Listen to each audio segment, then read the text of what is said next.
Welcome to Yo Soy Magazine. My name is Edna Collins. We're downtown Fresno, California in beautiful CMAX Studios. Today I have a wonderful poet, local gal. Her name's Aideed Medina. And Aideed, let me know, how long have you been here in Fresno, California? I came to Fresno, California around the age of 17.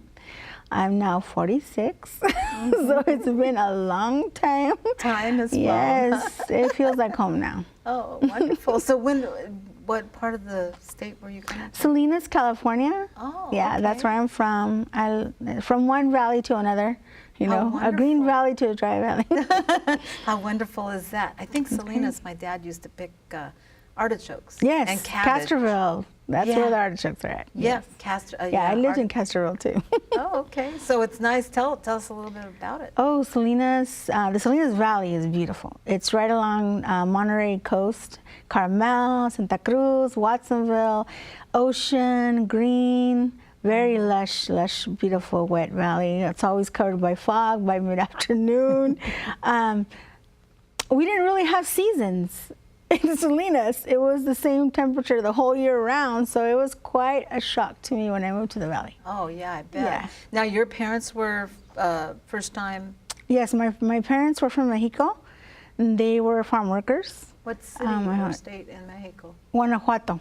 From the center, Guanajuato, from a little town called La Cañada. Oh, the canyon. Okay. Yeah. So they came to California? Came straight to Salinas. Okay. And I believe my mom lived in Fremont when she was a teenager. She came first, and then married my father, and then they settled in Salinas, and then the rest of the family followed. Okay. Were they farm workers? All of them were farm workers. My father and my mother were very involved in the UFW. From the year before I was born, they became organizers. My father especially, and so not only working the fields, but also organizing people. Okay, so he met Cesar Chavez? Yes, we were very lucky and blessed. We stayed in La Paz for a whole year when he was learning, you know, how to organize people and how to run meetings and everything else. And he would come to the house. So Cesar would come to the house and have dinner with us and things like that. And my dad would travel with them, sometimes as part of his entourage. And yeah, we're very blessed because my father and my mother, besides the whole labor movement, they were a great influence on Cesar and Dolores were a great influence on my father and his ideas of education and what to do for us as kids. So because of that, we didn't follow the crops with my dad. He traveled alone because Cesar and Dolores really believed that, you know, the family should be stable and the kids should be in school and should be in a stable, so. So how many brothers and sisters did you have? Well, I'm the eldest of 3, so we had a small family. Okay. And so family. Did you, since I'm sure that they talked about it a lot, that the children needed to be educated and attend school. Yes. So in saying all that, you went to a public school? I did. I went to a public school. I went to Sanborn Elementary in Salinas and then Frank Paul Elementary. And then El Sal Junior High, El Sal High School, all East Side Salinas schools. And then finally Madera High, where I graduated from. Oh, okay. So you transferred over. Yes. So when did you, your parents, what made them move to Fresno area? My parents wanted to buy a second home. And they were looking around and then decided that the prices were way better here at the time. And my brother was coming of age, and they were worried about some of the gang activity in Salinas and my side of town. Unfortunately, you know, boys in the barrio don't have an option to run. Girls do, you know, girls can keep themselves safe sometimes. But he was really afraid for my brother, and they decided that we were going to move here when they found out they could have the same house they wanted built in Salinas for a third of the cost. So he's a very smart man, very pragmatic. Yeah. So he became a truck driver when we came here. Really? Yes, and my mother went to work for Gottschalk's. Really? Oh, wow. Completely different, you know, changed their lives because my mother was suddenly working with computers and printing out tickets, and she learned a whole different set of skills, and so did my dad. That was wonderful. I'm very really. proud of them because they were very brave. Yeah. No, that is very brave. I mean, to come from a different country and settle in a place that you speak in a different language, you have different customs. Yo y la luna somos comadres. La luna dice, platícame de él. No puedo, luna. Cántale una canción, mujer. No debo, luna. Dile que me mire, no seas mala. Imposible que te ignore, luna llena. Both my mother and my father only had a third grade education, but they were both self-taught. My mom taught me about poetry and music and art and singing and dancing, and my father, drilled me on politics and debate and political discussion every night. It was a family sport. So, it was a very well-rounded education from both sides. At the dinner table. At the dinner table, no less. Right. Oh, yeah. Right. Yeah, my mom would sometimes put her foot down and be like, no más política. But, Well, him hanging around with Cesar Chavez, I mean, how can you avoid that? And reading everything that he read. I mean, he was interested in reading some books that he couldn't find in Spanish, so he would make me read them.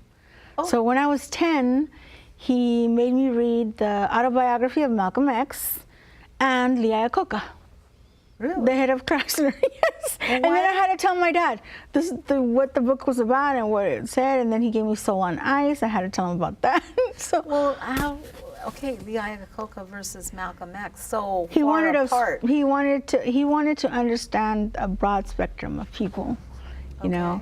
So people in social struggles and people who were business tycoons and industry, he was interested in all that because he'd negotiated a lot of big contracts, like with Bud Antos and Harvest, these big companies. My dad would go into these rooms and negotiate with lawyers, and all he had in his briefcase really was his lunch. But he took a briefcase, so he really wanted to understand how he was always a man who was curious. He still is a very curious man, and if he can't find out something in Spanish, or because he still can't read English, my father all these years later, he'll call me and he'll say, búscalo en el Facebook or en el Google, dime, who is this person, what do they do? That's very clever. That's good. He's still on it. He's still reading, keeping up with current events. So he learned to speak English. He can read, write Spanish. Yes. Okay, so he went to Primera? Yes, to primary school. Okay. Yeah, he knew how to, he writes a lot too, a lot. He's always writing into newspapers for editorial. So is it in Spanish? In Spanish, and then if he wants me to write it in English, I will, but he loves to have his words printed in. So how did he get associated with Cesar? Cesar came to the fields? Yes, in Salinas, when they started organizing for the union, my father was just very attracted to the situation because, the reason why we were here was so they could make a better life for us. And of course, my father was very interested in being able to provide for his family. And he had hopes of buying a house and all of these things that he would never have been able to do in Mexico. And he saw the union as a way to get to those things because he understood that the more organized people were, the stronger they were, and that they were. And he saw the fruits of his labor come true. A lot of the actions that they did produced great contracts, and we prospered because of it. Yeah, but not only great contracts, it freed the children from the fields. I was one of those. Me too. So I never had to work in the fields, ever. And in fact, my dad would hold it over our heads like kind of like a threat. If you don't do good in school, we're gonna take you to the fields. No. So that was a threat where a lot of families actually took their kids to the fields, but my parents didn't. Right. That's good. That was good for you because it was great. I never had to work in the fields. I think I worked one day with my friend Sylvia and Marisela on their family farm. and then almost died. It's difficult. Yes, I was not prepared. And that was here in Fresno? In Salinas. In Salinas, Yeah. and that's cooler weather. Yes, and I still thought I was going to die. Yeah, So yeah. I can't even imagine working here. Yeah, no, I remember my mother would dress us up with white shirts, cotton shirts, long sleeve and a hat.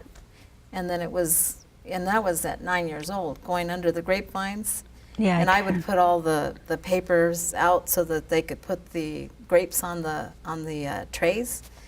And it was difficult. And you're in 110-degree weather. Yeah, I can't even. Yeah. And she's saying, no, don't drink too much water. And you're like, but I'm thirsty. Oh, no, don't drink it fast and don't drink cold water because it'll make you sick. Yeah. Yeah. And so you have to watch, your body temperature. And yeah, so you were lucky not to do that. Yeah, I Thank was God. very lucky, and it was due to all those ideas that they shared, and not only that, it was a big family for us. In Salinas, a lot of the organizers were very close to each other, and I remember all of those people coming through, journalists coming through, and they would always visit our home when they were in town on union business, and that really expanded my mind as a child. I didn't have an average conversation happening in the living room. So you were fascinated by the people. I wanted to know everything. I wanted to know everything about all of our visitors, especially the journalists. I really was interested. What struck you about them? I just thought, wow, it's so cool going out there, different places, and on your own and not knowing what's going to happen, and then getting the story. And to me, it seemed like detective work. It seemed so exciting and glamorous, And I was a child. I didn't understand that it was very hard work. And writing is a thankless job sometimes, and especially if you're a freelancer and you're trying to sell your stories or whatever. But it still fascinated me. Photojournalists too. Anything that had to do with photography. I had a lot of photographers that would come through to document things. And they spoke both languages. Oh, too. yeah. Yes, and my dad, we got to know a lot of people who went on to become lawyers and politicians because they were schooled through the union. The union sponsored a lot of young people during those days to go on to law school so they could build up ranks. And I met a lot of interesting people as a child, and they surely did broaden my mind and what I thought of the world. Yeah, your horizons. Yeah, big time. Yeah. Sirena. Getting to the bottom of the ocean is not easy. Any little girl who has ever pretended to be a mermaid could tell you that. It takes considerable work to touch the bottom of a pool. It takes more effort than just a wish to reach and sit on the floor of the bay, surrounded by silence and fish. Eyes wide open, staring out into the opening of a canyon a few miles away from the kelp forest. To stand and walk along the bottom, taking care not to crush the many things that crawl in the sand, all of them important. To lean over the edge of the carved out ocean floor. Dream, alone, beneath the water. Dream, out of reach, peace. Dream, I could fill my pockets with stones. Tie stones to my hair. We dragged nets along the canyon from a research vessel. I pulled up a metallic scaled midshipman from the mysterious place I've dreamt about. It died on the deck of the boat in the afternoon sun. The one thing I do remember as a child is the boycott and the picket lines outside of the supermarkets. Right. And we were the ones as children who had to translate and interpret for our dad. And so we spoke to journalists and managers and all these people. As little kids, we're like 5, 6 years old. Right. My brother, my sister, all three of us. Translating for my dad. So that he could understand the questions. Huh? And he made sure that we said it the way he meant it. It didn't sound like I said it. I was like, I'm a kid. You want me to yell at this manager? Yeah, but that's typical of anyone that comes to America. Yes. We have to, Yeah. as children, learn very quickly. My mom learned English and could speak it and read it and understand it. My dad was a little more, he said, because he was too cabeza dura. He says, my hard head can't learn. But my mom did. My mom had a way with languages. Yeah. So did they bring the rest of their family here? Yes, my grandfathers had already come.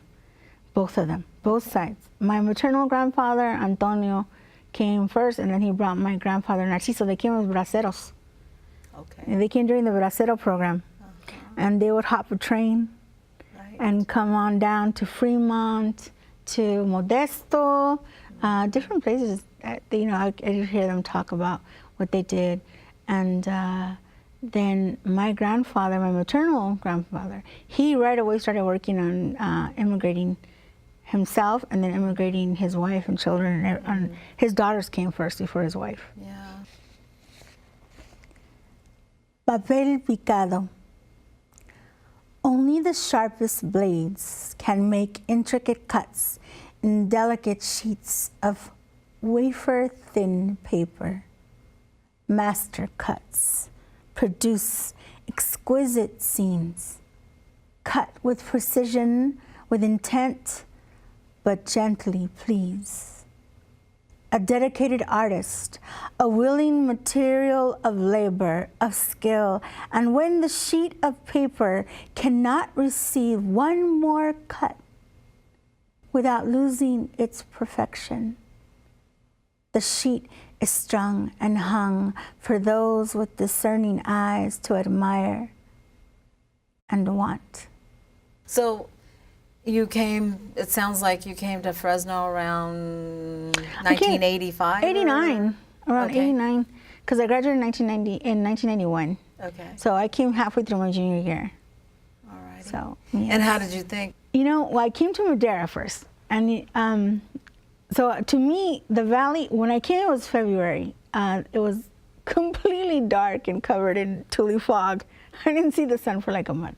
So I was a little bit shocked, and I was homesick. I had never seen horses, even though Salinas is an ag town. It really is. It's very much an agricultural town. I don't know, I guess I wasn't tuned into the ranchers' children as much as I was the rest of my clan in my high school. And we're all like probably 90% Mexican in my school. And but here in Madera High, there were kids who brought their horses to school, and we were very segregated. That was another weird thing to me.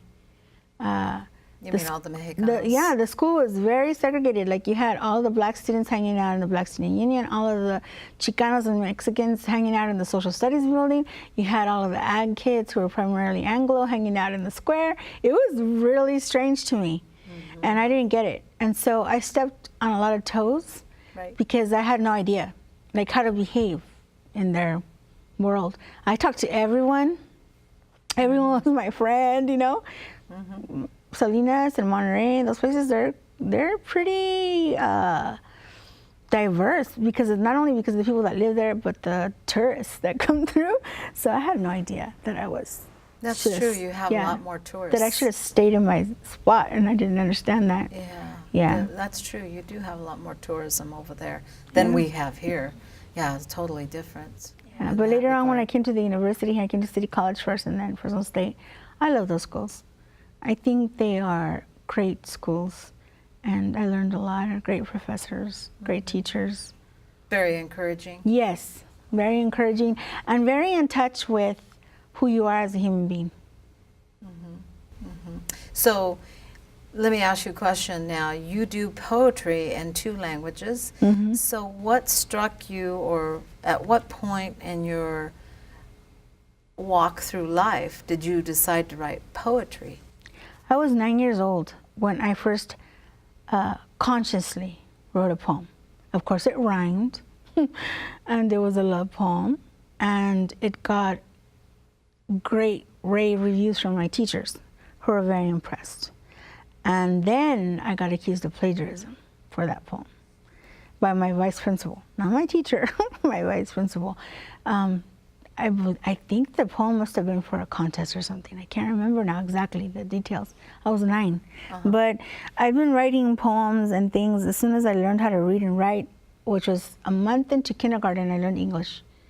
And then a month later, I was having to be sent to a higher grade for English literature instruction because and my reading lessons because I became really super advanced.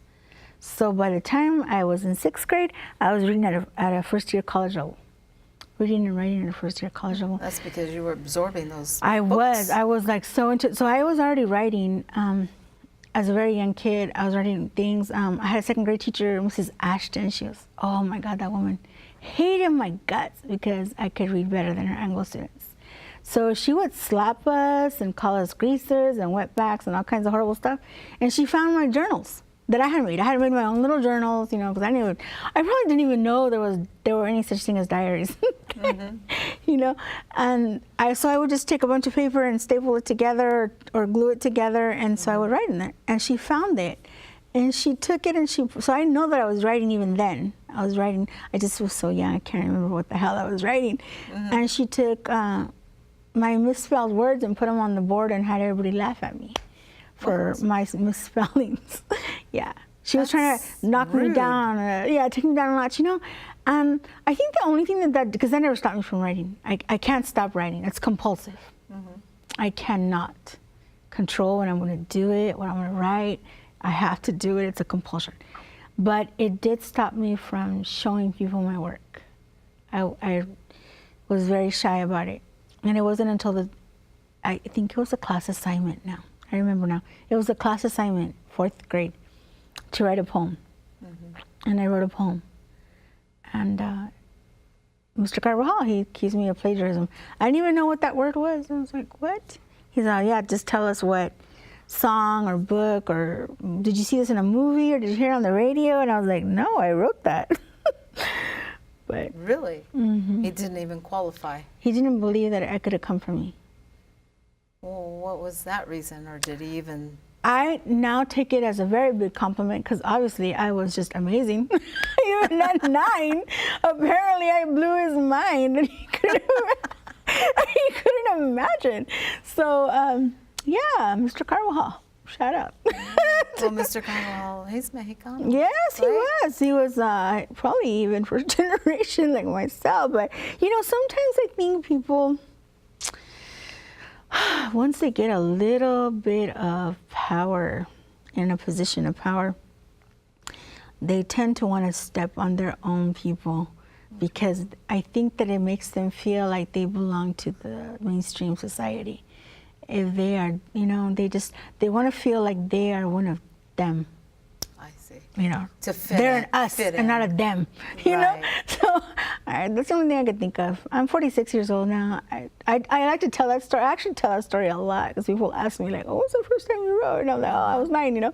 And I had to tell the story about Mr. Carvajal because I think it's funny now. It wasn't funny then, but now it's just amusing to me because I really do think that I must have been that awesome. He just couldn't imagine. He just couldn't imagine that it came from my head. 9-year-old little migrant farm worker girl wrote this poem. Exactly. That rhymed. Right. I'm just amazed at that reaction. Really. Yeah, that was funny. Yeah, because I've heard other stories, and some people try to encourage her. They're usually someone that will find a mentor. Did you find or happen to come across someone like that? No, but my teachers never discouraged me from writing. Okay. Like Miss Singer, she was my reading teacher. She never, you know what, she never even commented on the situation. Now I wonder though, because one of them should have stepped in and said like, I know that she can write this or whatever, but nobody did either. So I really don't know. I have really good memories of my teachers though. Ms. Brown, she was very proud of me. She was my kindergarten teacher. She was so proud of me. That's good. Yeah, she was an amazing teacher. But like a mentor, like a writer, another writer, it was also because I just didn't want to, especially after Miss Ashton, I didn't want to show people what I was writing. Right. So I kept it secret. Madre, dar a luz es una frase mucho más complicada que las palabras. Dar a luz. Usted me dio luz de espíritu y de mente, fortaleza hermosa, brillante como una estrella de la madrugada. Madre, dar a luz es dar toda la verdad. Love. I found the white feathers, picked them up off the floor to hold them dear to my chest, beneath my blouse. I found my feathers gone. I found myself with life, with song I bloomed. From me came light. From beneath my serpent skirt, Huitzilopochtli, from the nothing, everything is born. You went to Fresno City College. Did you come across people that were encouraging? I always had good grades in anything that had to do with writing, so that was good. But for the most part, I was writing academic papers. So I decided to major in biology, so most of my writing was scientific writing or irregular English writing. My English teacher, Miss Alexis Coach, Alexis was a very encouraging teacher. She was my first English teacher in 1A, I remember. She read one of my stories and she wanted me to work with her on it, edit it and work on it, and I just never followed through. I didn't. I don't know why I didn't do it. Alexis Corey, that was her name. Right. I wrote a story about my first kiss, and she was so impressed with it, she wanted to submit it to a journal. Yeah, wow. And I just didn't follow it because it didn't even dawn on me like, oh, I'm a writer. It really didn't. When did you finally, in your mind, accept that that was your path? You know, I still didn't for the longest time. I mean, to me, like I said, it was just like breathing. It was a compulsion. And I was so busy trying to get this degree in biology that I don't think I ever gave my writing the weight that it deserved, because it was so much a part of me. It was like my skin. So when you get used to something and you see it every day, it becomes commonplace to you and you don't understand. Right. I should have majored in English. Did you get your degree in biology? I got my natural sciences, biology. I actually didn't. I stopped 10 units short of my degree. Really? Yes. And right now I'm taking a course at UC Santa Cruz for California naturalists. I got accepted into that program, so I'm really excited about that. But you said you went to Fresno State. Yeah, I went to Fresno State. So you transferred? Yes, from City College, I transferred to Fresno State, and that's the first time I read in public. Was there? Really? What did you read? I read I became part of Teatro Cilantro, and our advisor was Juan Felipe Herrera, but U.S. Poet Laureate. But I never got to meet him or hang out, or like a lot of my cohorts did. But that's where I realized that poetry was something powerful. We were at a Mecha conference in UC Cal Poly, and there was a dead moment. So Teatro Cilantro was an improv theater group. And I was reading at open mics before that at school with the encouragement of my friends, because I didn't think I was all that to get up, but they pushed me. So, and of course there were still love poems, you know, those are always the first things you write. And there was some dead time, something was happening, the next group wasn't ready to go on. They're like, Aideed, go out there and do something. And so I went out there and I did a poem on the fly, like I do now, about my father. And I talked about my family. And the auditorium was silent. And I first thought it's because I did something wrong, right?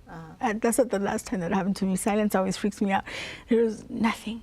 And then suddenly, people got up out of their chairs, and I was like, whoa, like, oh my God. Like, I realized poetry, if I really let go into this compulsion that makes me write, and I did it and I spoke it with whatever I was feeling at the time, that it could be something powerful. That was the first time I realized I could do that. Okay. And so then after you realized that, did you start to explore getting more into writing classes? Yes, and it wasn't. No, I didn't. Still didn't take any writing classes. Yeah. I never took any creative writing classes, anything beyond my requirements. I never did. But my friend Griselda Solis convinced me to submit 3 of my poems for publication in the Chicano Artists and Writers Association Journal that spring of '98. And so I did. I submitted, and 2 of my pieces were accepted. Really? And I was so proud. My mom and dad were so proud. Okay. So what happens when when they get accepted? They get published, and then they become a part of the journal, and then they're in the journal, and then all these journals, the copies go out, and they're distributed. But it's a very big honor, I believe, to myself and to all of the writers who come through Fresno State. When you're Chicano, to be accepted into that journal is a big honor, and it's a wonderful thing. It's always going to be one of the best moments of my life, I think. Mm-hmm. So after that, and you quit? Yeah, I got married. That semester, I got married that semester, and then I stopped writing for the entire marriage. Really? Yes. You weren't happy?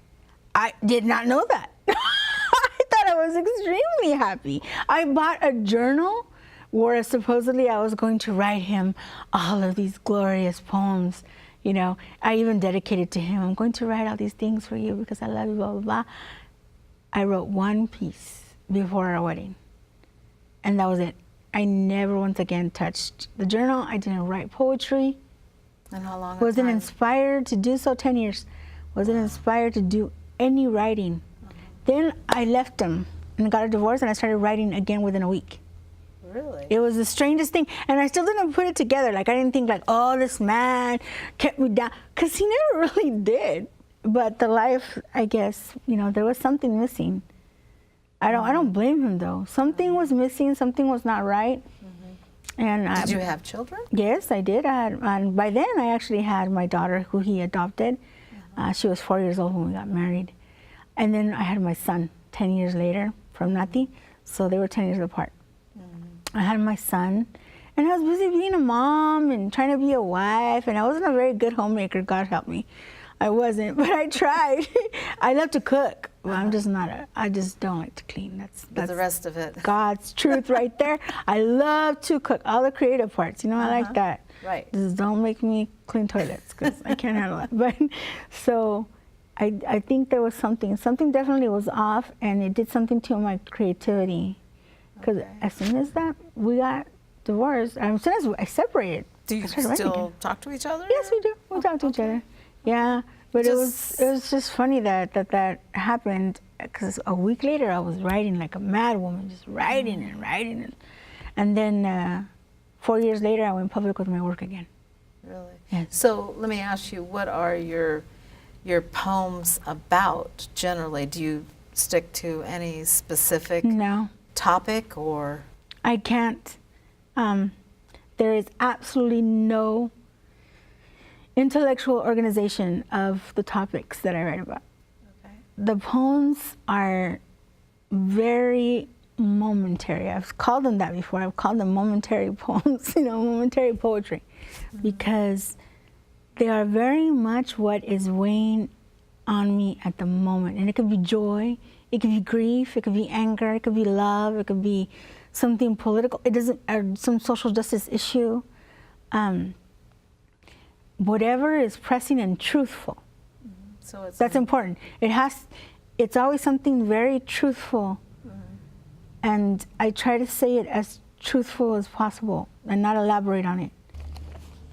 Savila, the healing plant, applied to the mind and heart to ease the sting, to heal the wounds, to cure the disease. If only it could bring back the dead, the child washed ashore, the woman who bore him, the father who fled with him in his arms. We are all there, grieving in the salted air of shore. Utter the word, say his name, politicize it, sterilize it, put 1,000 spins on it, but leave our pain intact. We need it as much as we need to be healed.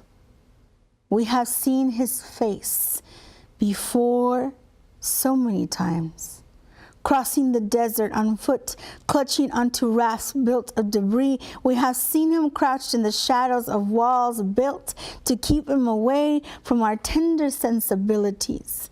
But he was alive then, making it so much easier to turn from him, staring out of white-framed windows into perfect flower beds.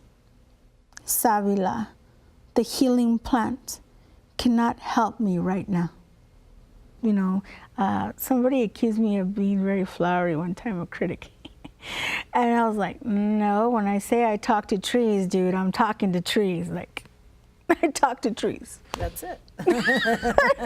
So would you say that you tend to pull from the environment around you at that time, so you're physically, mentally, and emotionally within the environment which strikes the poetry? Yes. And in fact, some of the harder subjects, some of the subjects that I've tackled. For example? There was an incident where we ran into a very racist Mexican man in Las Vegas. And he called us India Mugrosa, called my friend that. And it was so gut-wrenching when he did that. I was so angry at his racism and stupidity, really, ignorance and all this other crap, that I carried it around with me for a month. Carried this. The anger. It made me like get sick, physically ill. Okay.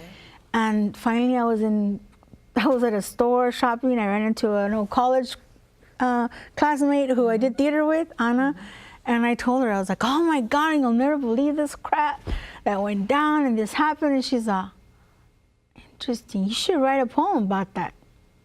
And I was like, I'd never thought about it. I had never really tackled anything that strong before, because my poems were just emerging again and going on a daily basis, and I don't daily confront ugliness, that ugly, that deep, dark ugliness. You know, I kind of live in a bubble. So give me an example of how you started that poem about that man.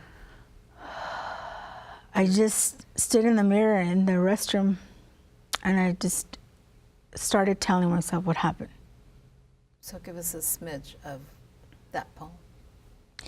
I think there's a couple of lines like, me llamaste India, como si ese fuera un insulto.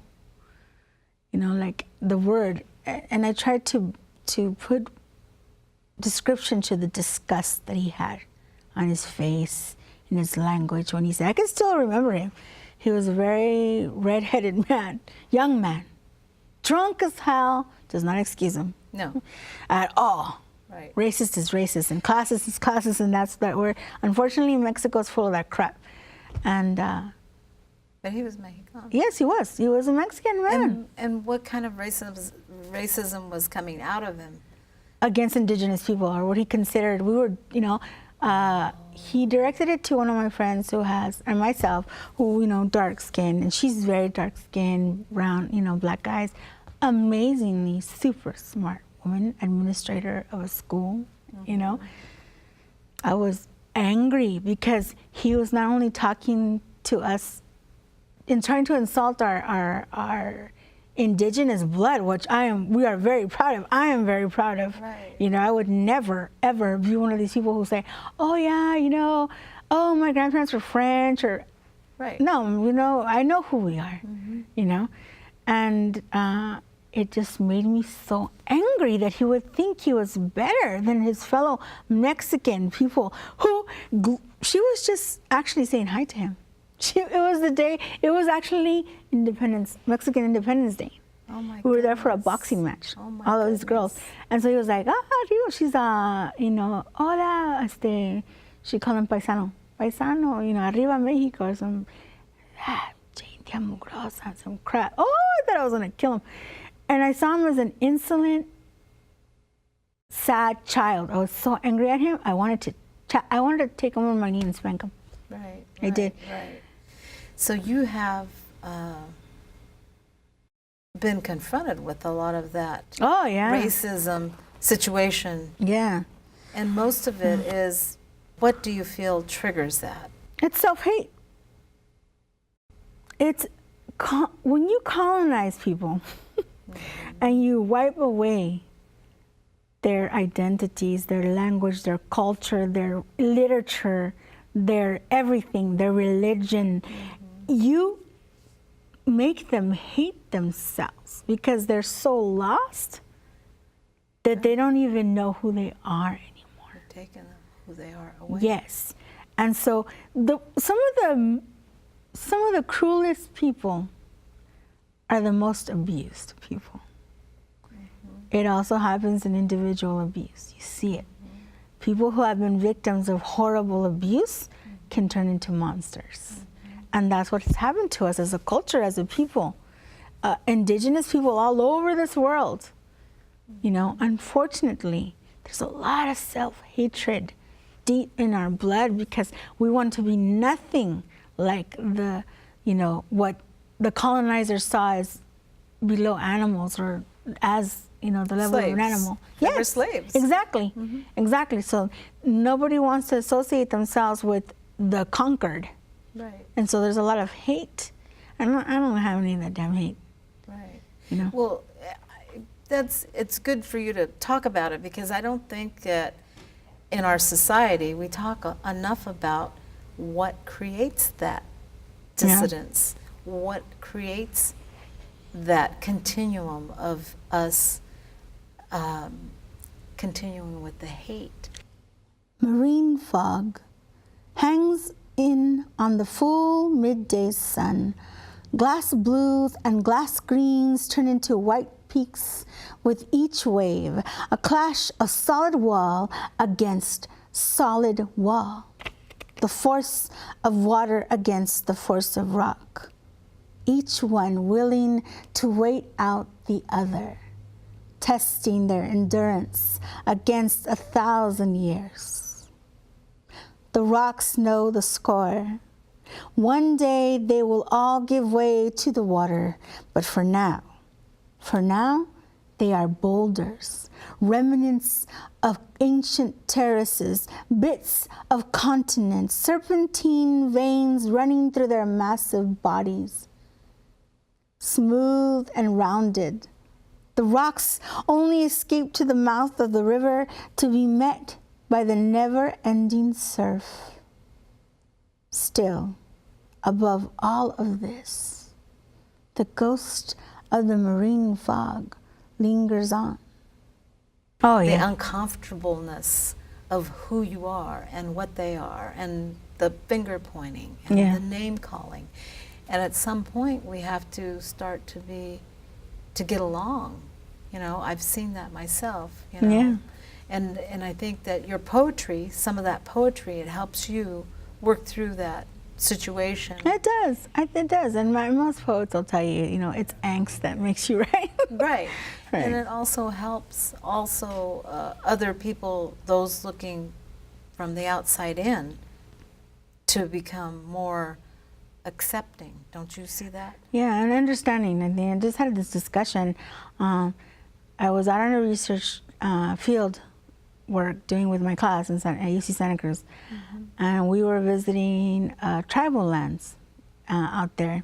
The tribes there are trying to, Amamutsun, are trying to restore their culture, their heritage and stuff through the land by stewarding this piece of land and growing the plants that they used to eat and use and everything else, and trying to take care of the land the way that their ancestors did, that our ancestors did, our relations from the coast here in California. Right. And so they were talking about the missionaries and the Portocola exploration, the expedition, and this lady, a classmate of mine, she's like, she took a lot of offense at the way that the professor was talking about the missionaries. Truth was being spoken about what the missionaries did. Oh, they were cruel. They wiped out the tribes of Santa Cruz. Wiped out the coastal tribes, wiped them out. So much so that they came and enslaved people from the Central Valley and took them over there to work because they killed everybody on their mission. It was one of the worst offenders, the Santa Cruz mission. she couldn't handle it. So we're driving back in the car, and she's like, I like to think that I like to give them the benefit of the doubt, that their primary goal was to save souls, and that secondary was to make money and profit for Spain or whatever. I said, ma'am, no. What you're missing from your equation is racism. And I'll tell you how I know it, because it's in my blood. Because that hate is a part of us. It still exists. Oh, you mean the church is still terrible to indigenous people in Mexico? I'm like, oh my God. Ma'am, we are still terrible to indigenous people because we don't want to be indigenous, because the colonizing Spaniards put it into us. Right. So we can still, you want to see what that hate looked like? Then we'll just take it a little bit off the surface there. Now you can see it. Mm-hmm. So I know that they did not think of the indigenous population as human. Right. They separated. Yes. They separated you and treated you like cruelly. Yes. I'm like, so no, ma'am. Their primary mission was not to save their souls. Mm. I was just like, it was alienation. Yes, it was slave labor. They needed slaves. Mm-hmm. And they didn't, and people don't talk about that. No, and they saved money because they didn't have to buy African slaves, No. But that's happened all across America, though. Yeah. If you notice, if people notice that. That's what I told her too. And I said, look at the South, look at the eastern coast and the south of the United States. Mm-hmm. Same thing happened to black people there. Are you telling me that the Christians that were there in the South were trying to save their slave souls when they converted them? No, ma'am. It's about control. That's right. And she just stood quiet. I'm like, no, and so a lot of that, it comes out in my work. Because I think that, like I said, poetry should be about truth. Mm-hmm. Beautiful truth and the ugly truth. Yeah. And everything in between. Yeah. It's life. Mm-hmm. It should be real. Some screams outweigh your outrage, outweigh your distaste. The scream comes from a place you have never seen, never imagined.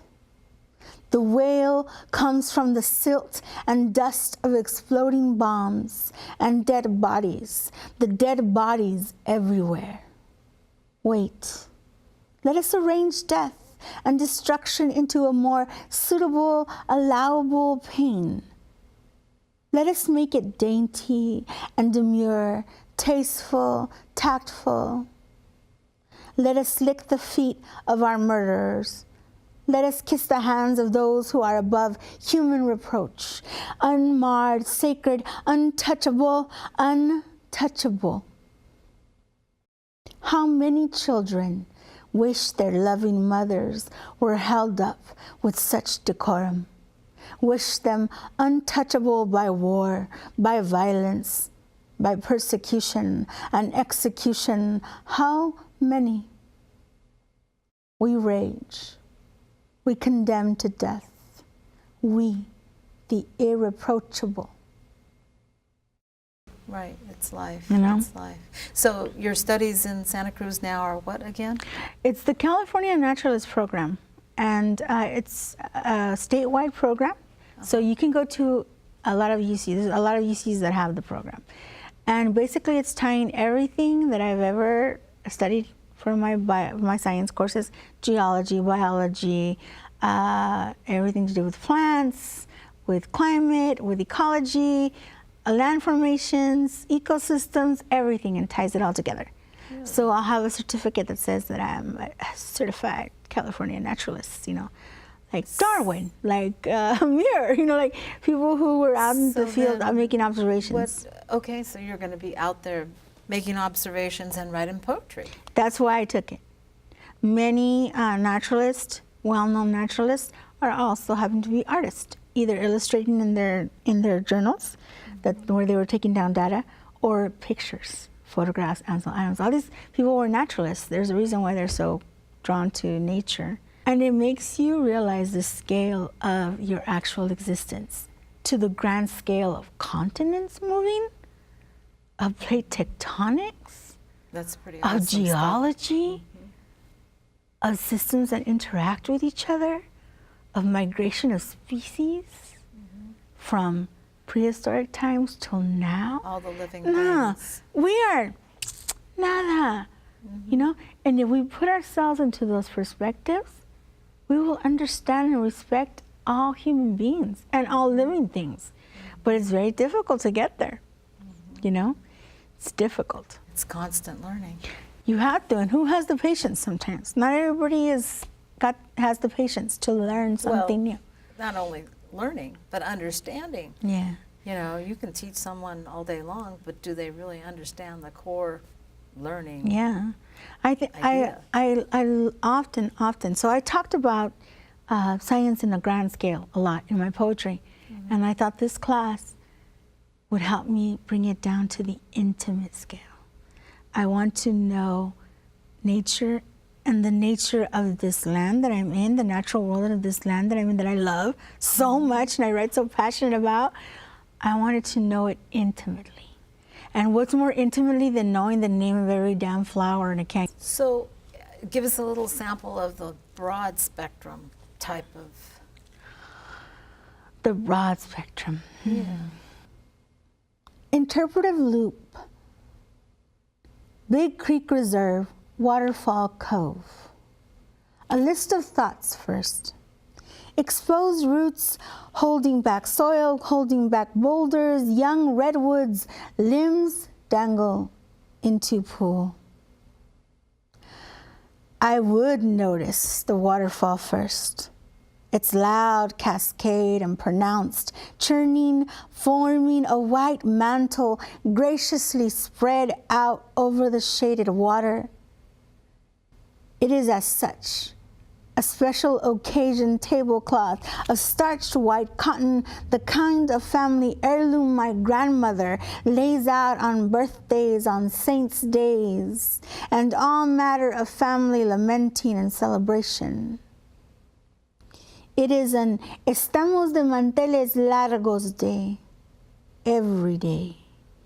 The waterfall sets a celebration table, never caring if we are there or not. Such unselfish splendor.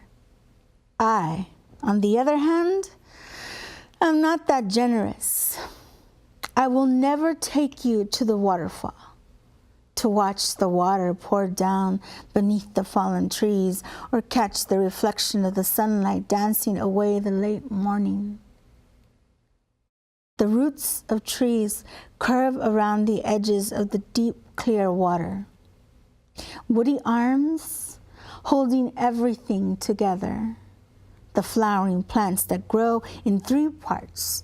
The bright pink flowers with wide, awake, yellow centers that stare into the water and up into the sky, holding me. I count the young buds clamped shut. They have not learned how to be giving yet. I tell them, it is good to be born, to grow, to blossom, to wilt, to die by this pool. The thin branches of dead trees reach out towards the waterfall. As always, we all strive to reach out and touch life. And I come from California, you know. Yo soy California. Soy la tierra y la raíz, la fruta y el agua. Soy todo lo que se ve, se come y se toma y se siente. Yo soy California. Somos. Thank you. Somos. Somos, yeah. Gracias. That's beautiful. Thank you so much. Thank you. Come back again and visit us. I will. Tell us all about weaving the nature with your poetry. I hope. I already know. I can feel it moving me a lot. You know, a lot of the times I say yo soy when I do my poems, because no one can ever argue what you feel. No. You are. They can argue everything else they want with you, but you can't tell me what I feel and what I know myself to be true. Right. So. What's between here and here and yes. and your soul. That's So, right. And it's your very heart. much a defensive mechanism. Well, I think that just sitting here with you for such a short time, your children are very blessed to have you as a mom. You know? And my son It's and a my very dad, they're lovely- great. They told me one time, because I got the Fresno Horizon Artist of the Year, Individual Artist of the Year award. There were two, a whole group of us that got these awards, right? Two of us got it for individual artists, myself and another person this year. And my son said, "We already know you're awesome, Mom. Why do we have to go to this award?" Those are my kids. Oh. Yeah. Well, thank you very much for your time. So give us a few closing lines for Fresno. Oh my How you God. see Fresno. Fresno. You know, to me, because I work and live downtown, just down the street, to me, Fresno is always summer. For me, Fresno is endless summer on hot cement. Fresno is a rhythm of urban tall buildings, even though I know we are surrounded by fields. It is always the homeless sleeping in the corners and the office girls giggling over their coffee. Fresno is busy streets and cars and people moving in and out of buildings. And sometimes I wish it would stop for a moment. Very good. Very refreshing. Very good look. Thank you. Eres fiesta de mi barrio, música melancólica y alegre, trago fuerte y calor de familia. In the winds off of the mountains, brightly colored plastic banners decorate and beat heart patterns above our heads. I find you. The you that I travel over mountain ranges for in spirit walks and flights of courageous desire. I find you to cure my homesickness. You sit majestically in a backyard kingdom, nobility in my East Side girl imagination. In this scene, I am greeted with a drunk kiss, a tight hug, and a loving arm that falls across my back to rest the hand that holds my heart softly on my hip.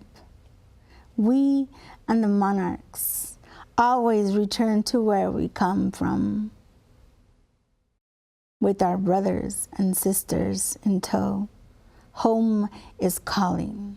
Home, where the beginnings are always written in my myths, where my dreams become destiny. How long ago is the exact distance that we are apart? Mi querido barrio. How long ago is the distance that we must travel to be together in a place I have forgiven but could never forget? The years are so soothing and lie to me. It creates longing for those familiar landmarks that never existed, but are our very origins. I find my way home via mi corazón, en ese camino real que son los ojos de mi East Side.